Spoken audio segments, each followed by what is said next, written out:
Pada video kali ini kami akan mempersembahkan video survei lalu lintas pada simpang Apil dan simpang biasa untuk melengkapi nilai UAS survei lalu lintas.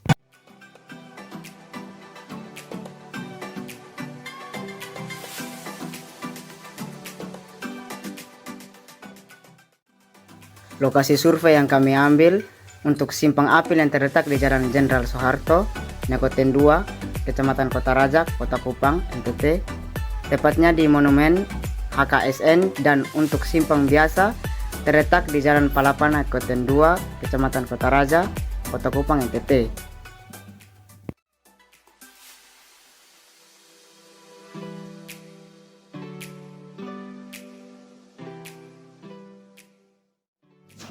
Untuk persimpangan Apil dan persimpangan biasa memiliki sebuah perbedaan, yaitu simpang Apil mengatur lalu lintas dengan cara meminimalkan konflik, baik konflik primer maupun konflik sekunder, dengan memisahkan waktu berjalannya arus.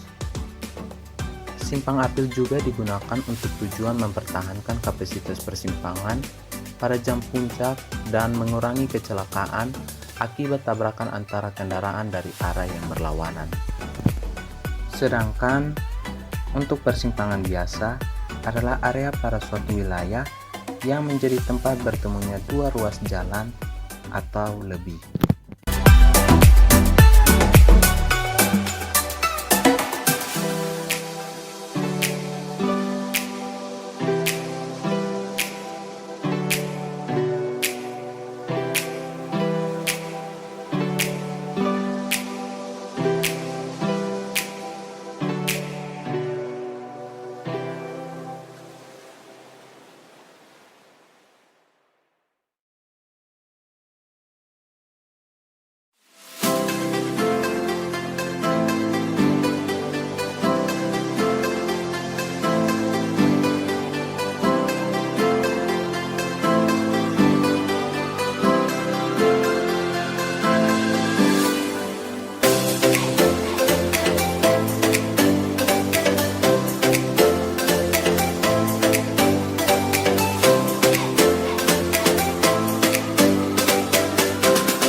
Perkenalkan, nama saya Eni Susanti Nisa, NIM 2123716505, Prodi Perencanaan Jalan dan Jembatan, kelas 5 PJJC. Di sini saya akan menjelaskan bagaimana cara pengambilan data simpang apil dengan bagaimana cara pengambilan data simpang biasa. Dan saya akan menjelaskan juga bagaimana cara perhitungan data simpang apil dengan bagaimana cara perhitungan data simpang biasa. Sheet yang berikut yaitu simpang apil. Pengambilan data simpang apil di depan Polda NTT pada hari Senin 22 Januari 2024. Cara pengambilan datanya yang pertama itu pengambilan waktu siklus. Cara pengambilannya itu dengan mengamati waktu hijau, waktu merah dengan waktu kuning. Untuk pengambilan data kendaraan mulai dari golongan 1 sampai dengan golongan 8 menggunakan aplikasi multipointer setiap interval 15 menit selama 3 jam mulai dari pukul 16.00 sampai dengan 19.00. Kemudian pengambilan data lebar kaki simpang dan lebar pendekat baik untuk belok kiri, kanan maupun yang lurus. Hal yang sama dilakukan untuk bagian utara maupun bagian arah barat. SKR per jam didapat dari jumlah kendaraan pada jam puncak pada bagian kiri, kanan maupun bagian lurus. Untuk lebar diambil dari lapangan yaitu 12,5 meter. LE didapat dari lebar dibagi 2. Untuk S0 didapat dari 600 kali dengan LE. Langkah yang sama untuk bagian arah utara dan arah barat. Lebar pendekat untuk bagian arah selatan 40 meter, arah utara 13,8 meter, arah barat 6,4 meter. Dan waktu siklus sama dengan 84 dapat dilihat pada grafik di samping. Untuk fase 1, waktu hijau 20 detik, waktu kuning 3 detik, dan waktu merah 5 detik. Untuk fase 2 juga sama, waktu hijau 20 detik, waktu kuning 3 detik, dan waktu merah 5 detik.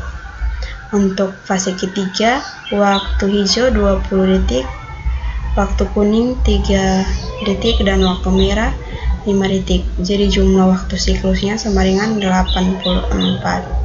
Jumlah kendaraan ringan bagian belok kiri pada jam puncak.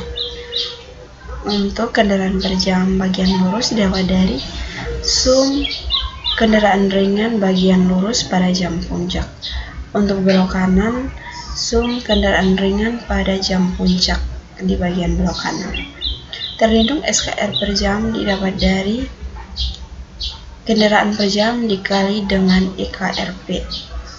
Lurus SKR per jam didapat dari kendaraan per jam dikali dengan EKRP. Belok kanan SKR per jam didapat dari kendaraan per jam dikali EKR0. Untuk total kendaraan berat sepeda motor, langkah perhitungannya masih sama. Untuk total arus kendaraan bermotor, SKR per jam didapat dari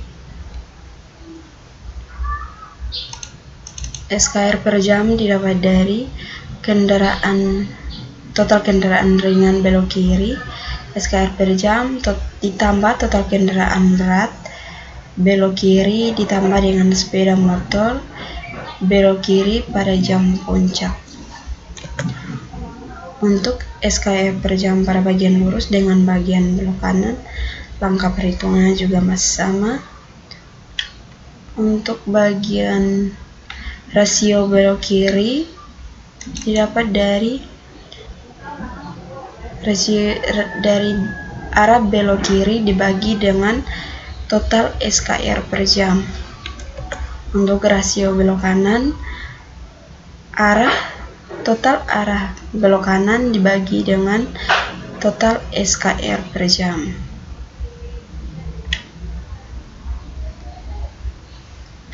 Langkah perhitungan yang sama untuk bagian arah utara dengan arah barat. Kode pendekat utara, selatan, dan barat hijau dalam fase Q 1, 2, dan 3. Arus dasar SKR per jam didapat dari perhitungan sebelumnya. FK dapat dilihat dalam materi, FKHS,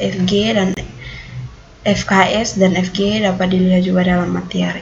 Untuk FP didapat dari lebar pendekat dibagi 3 kurang lebar kurang 2 kali lebar pendekat bagi 3 kurang waktu hijau bagi lebar dibagi dengan waktu hijau. Untuk FBKA didapat dari 1 tambah RBKA kali 0,26. Untuk FBKI didapat dari 1 kurang RBKI kali 0,16. Untuk arus jenuh SKR per jam didapat dari SKR per jam kali FUK kali FKHS kali FG kali FP kali FBKA kali dengan FBKI. Perhitungan yang sama untuk arah selatan dan barat. Berikut arus lalu lintas. SKR per jam diambil dari data perhitungan yang sebelumnya. Untuk rasio arus didapat dari arus lalu lintas bagi dengan arus jenuh. Untuk arus selatan, perhitungan dan rumusnya masih sama, yaitu arus lalu lintas bagi dengan arus jenuh. Begitu pula untuk arah barat. Untuk rasio fase didapat dari rasio arus arah utara dibagi dengan rasio arus arah utara tambah dengan rasio arus arah selatan tambah dengan rasio arus arah barat. Untuk rasio fase arah selatan didapat dari rasio arus arah selatan dibagi dengan rasio arus arah utara tambah rasio arus selatan tambah dengan rasio arus arah barat. Untuk barat, rasio fase didapat dari rasio arus arah barat dibagi dengan rasio arus arah utara tambah dengan rasio arus arah selatan tambah dengan rasio arus arah barat. Untuk waktu hijau didapat dari perhitungan sebelumnya atau didapat dari data di lapangan. Kapasitas C didapat dari arus jenuh dikali dengan waktu hijau bagi dengan jumlah waktu siklus. Rumus yang sama untuk arah selatan dan arah barat. Untuk derajat kejenuhan didapat dari arus lalu lintas dibagi dengan kapasitas C. Rumus yang sama juga untuk arah selatan dan arah barat. Yang berikut jumlah kendaraan antri. NQ1 didapat dari 0,25 kali jumlah waktu siklus dikali dengan derajat kejenuhan kurang 1 tambah derajat kejenuhan kurang 1 pangkat 2 tambah 8 kali derajat kejenuhan kurang 0,5 bagi dengan jumlah waktu siklus. Rumus yang sama untuk arah selatan dan arah barat. Untuk NQ2 didapat dari jumlah waktu siklus kali 1 kurang waktu hijau dibagi dengan jumlah waktu siklus bagi 1 kurang waktu hijau dibagi dengan jumlah waktu siklus dikali dengan derajat kejenuhan kali dengan arus lalu lintas dibagi dengan 3.600. Rumus yang sama untuk arah selatan dan arah barat. Untuk NQ didapat dari NQ1 ditambah NQ2. Rumus yang sama untuk arah utara dan arah barat dan arah selatan. Untuk NQ max diambil dari materi.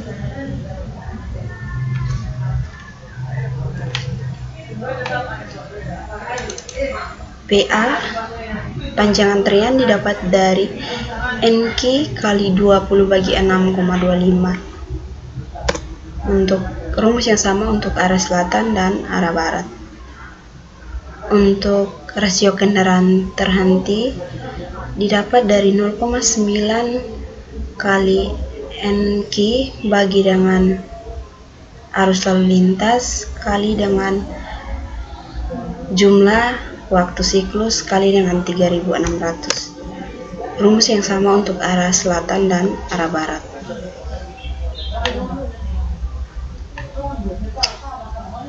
Untuk NKH didapat dari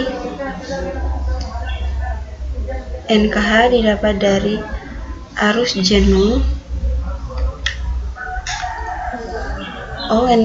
NKH didapat dari arus lalu lintas dikali dengan rasio kendaraan berhenti. Rumus yang sama untuk arah selatan dan arah barat. Untuk tundaan lalu lintas rata-rata didapat dari jumlah waktu siklus kali 0,5 kali 1 kurang waktu hijau bagi dengan waktu siklus pangkat 2 bagi 1 kurang waktu hijau bagi dengan jumlah waktu siklus kali waktu hijau kali derajat kejenuhan tambah NQ1 kali dengan 3600 bagi jumlah waktu siklus. Rumus yang sama untuk arah selatan dan arah barat. Untuk tundaan rata-rata didapat dari tundaan lalu lintas rata-rata tambah dengan tundaan geometrik rata-rata. Rumus yang sama untuk arah selatan dan arah barat. Untuk tundaan total didapat dari tundaan rata-rata dibagi dengan arus lalu lintas. Rumus yang sama untuk arah selatan dan arah barat. Sheet yang berikut yaitu kesimpulan simpang apil. Berdasarkan data dari hasil perhitungan survei lalu lintas kami pada simpang apil di Jalan Jenderal Soeharto Naikotang 2 Kota Kupang, tepatnya pada Monumen HKSN. Kelompok kami dapat menyimpulkan bahwa arus lalu lintas melebihi kapasitas dari Jalan Jenderal Soeharto sehingga mengakibatkan derajat kejenuhan lebih besar dari 1, yang mengakibatkan jalan tersebut kurang efektif dalam penggunaannya. Maka perlu adanya perubahan terhadap waktu siklus, yakni penambahan durasi pada lampu hijau dan penambahan rambu dilarang parkir di sekitar lengan simpang. Sheet yang berikut yaitu simpang biasa. Lokasi pengambilan data simpang biasa di Palapa pada hari Jumat tanggal 19 Januari 2024. Untuk cara pengambilan data masih sama seperti pada simpang apil. Sheet yang berikut yaitu perhitungan data simpang biasa. Untuk perhitungan data simpang biasa, BKI didapat dari sum kendaraan ringan arah belok kiri pada jam puncak. Begitu pula untuk kendaraan sedang, sepeda motor, dan kendaraan tak bermotor. Untuk jumlah didapat dari sum kendaraan ringan, kendaraan sedang, sepeda motor, dan kendaraan tak bermotor. Langkah yang sama untuk setiap kaki simpang baik arah utara, selatan maupun arah barat. Untuk mobil penumpang jalan minor dari Pandaka C, Ki BKI diambil dari data perhitungan yang sebelumnya. Begitu pula dengan Ki lurus, Ki belok kanan. Ki total didapat dari sum Ki BKI, Ki lurus, dan Ki BKA.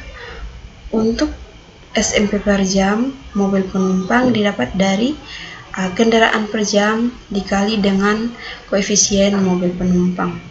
Begitu pula langkah perhitungan yang sama untuk kendaraan sedang dengan sepeda motor. Untuk faktor K, KKB total didapat dari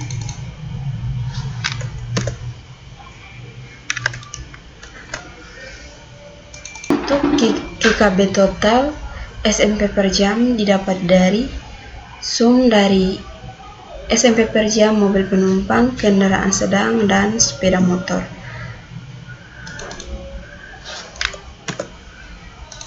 RB didapat dari SMP per jam KBKI dibagi dengan total SMP per jam.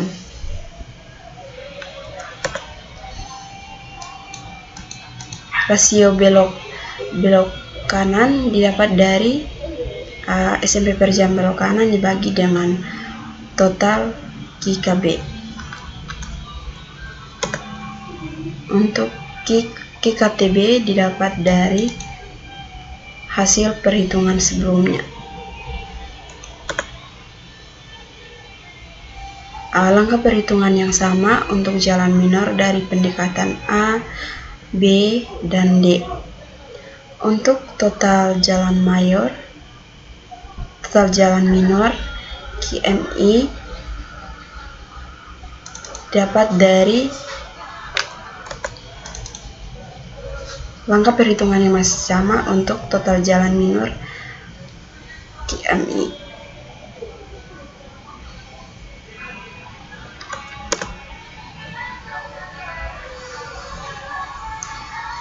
Total jalan mayor KMA juga langkah perhitungannya didapat dari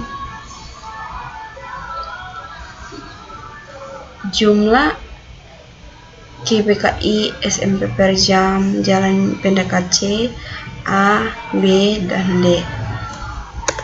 Langkah yang sama untuk KRS dan KBKA untuk total dari jalan minor dan jalan mayor. RMI sama dengan KMI bagi K total didapat dari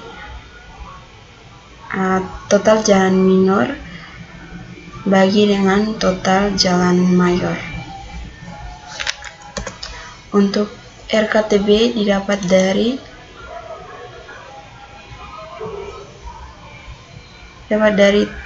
total dari jalan minor dan mayor bagian KKTB dibagi dengan total KKB total KKB.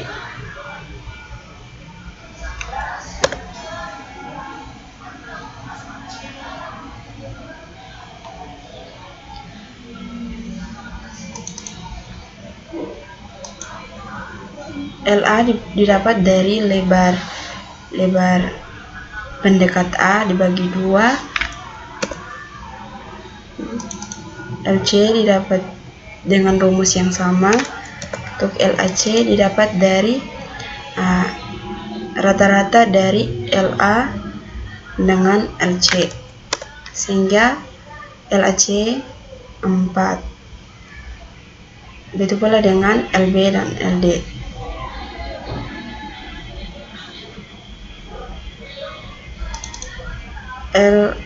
LBD didapat dari average dari LB dan LD, rata-rata dari LB dan LD. LB rata-rata didapat dari LAC dan LBD. Jumlah lajur jalan minor 2, jalan mayor 2, tipe simpang 422. Kapasitas dasar C0 SKR per jam yaitu 2900, lebar pendekat rata-rata 1,13, jalan median mayor FM 1, ukuran kota FUK 0,88, hambatan samping FHS 0,94, belok kiri EBIK didapat dari total jalan minor dan total dari jalan minor dan jalan mayor 0,84 tambah 1,61 kali dengan total dari jalan minor dan mayor bagian Ki BKI. Di belok kanan FBAK 1, rasio minor total FRMI 0,9662. Untuk kapasitas Y didapat dari kapasitas dasar kali lebar pendekat rata-rata kali jalan median mayor kali FUK kali FHS kali FBKI kali FBKA kali FRMI.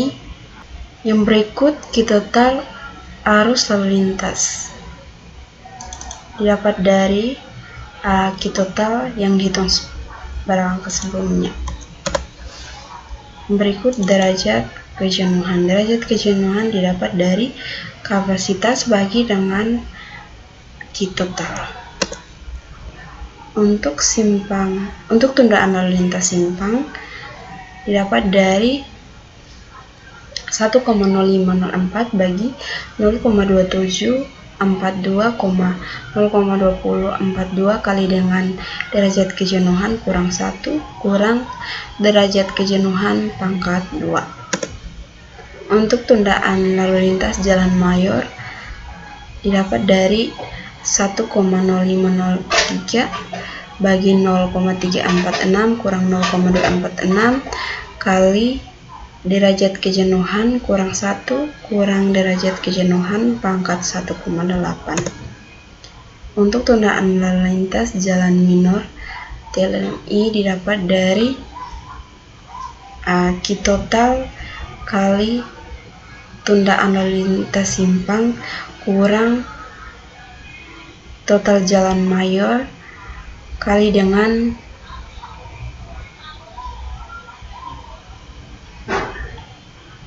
dikali dengan tundaan lalu lintas jalan mayor dibagi dengan total jalan minor.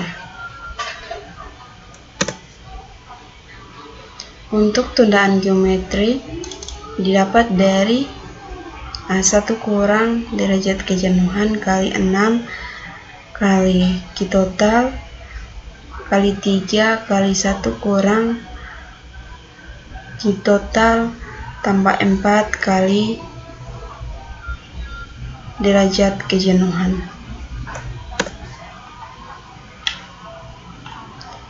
Untuk tundaan simpang didapat dari tundaan lalu lintas simpang tambah dengan tundaan geometrik.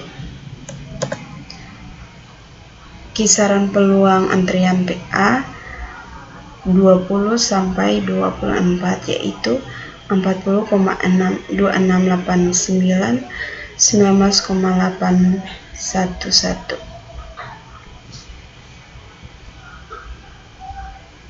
Sheet yang berikut yaitu kesimpulan simpang biasa.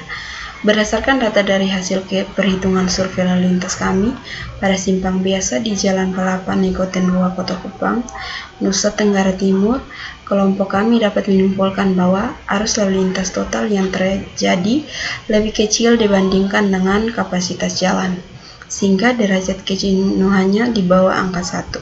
Maka simpang pada jalan ini masih layak digunakan dan tidak perlu adanya perubahan. Sekian penjelasan dari saya. Terima kasih.